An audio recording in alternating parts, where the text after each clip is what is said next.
पिछले साल हुई हरियाणा इलेक्शंस में 22 अलग अलग लोगों ने वोट डाले थे और उन सबके वोटर आईडी कार्ड पर फोटो एक ही लगी थी। ये वाली फोटो गौर से देखिए इस औरत को, क्योंकि ये इंडियन नहीं है, ये एक ब्राजीलियन मॉडल है जिसका नाम है लारिसा। अलग अलग वोटर आईडी कार्ड्स पर फोटो लारिसा की लगी थी, लेकिन नाम कभी सीमा था तो कभी स्वीटी, कभी विमला था तो कभी सुनीता। ये कमाल का फैक्ट हमें पता चला राहुल गांधी से 5 नवंबर को, जब उन्होंने एक और बड़ा एक्सपोजे किया वोट चोरी पर। पिछले कई महीनों से कांग्रेस की इन्वेस्टिगेटिव टीम काम कर रही थी इस सारे डेटा को कलेक्ट करने के लिए, और अब ये सारी इंफॉर्मेशन पता करने के बाद उन्होंने आरोप लगाया है कि डुप्लीकेट, इनवैलिड एड्रेस और बल्क वोट्स को मिलाकर 2024 की हरियाणा असेंबली इलेक्शन में करीब 25 लाख वोटों की चोरी की गई है, यानी कि हर 8 में से 1 वोटर फर्जी था। एक और उदाहरण देखो इसका, ये वाली फोटो एक महिला की 2 बूथ पर अलग अलग नाम से 223 बार थी। एक जगह पर तो विक्रम सिंह नाम के आदमी के आगे इस महिला की फोटो लगी हुई थी। ऐसे ही एक बीजेपी लीडर के घर पर 66 वोट्स रजिस्टर्ड थे। राहुल गांधी ने यह भी आरोप लगाया था कि हजारों ऐसे बीजेपी वोटर्स और लीडर्स हैं जो एक से ज्यादा राज्यों में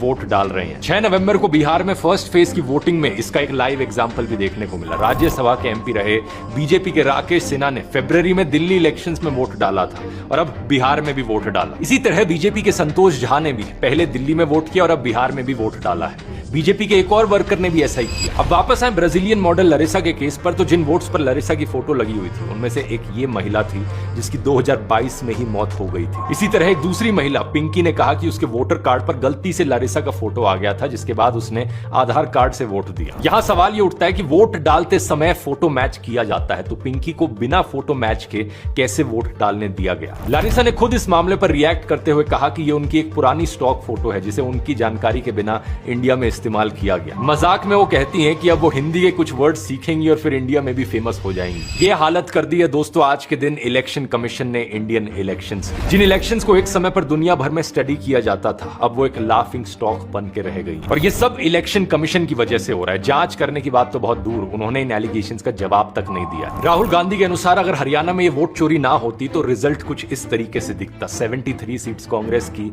और 17 सीट्स बीजेपी की। इत्तेफाक की बात यह है कि हरियाणा इलेक्शन से पहले कई सारे ओपिनियन और एग्जिट पोल्स भी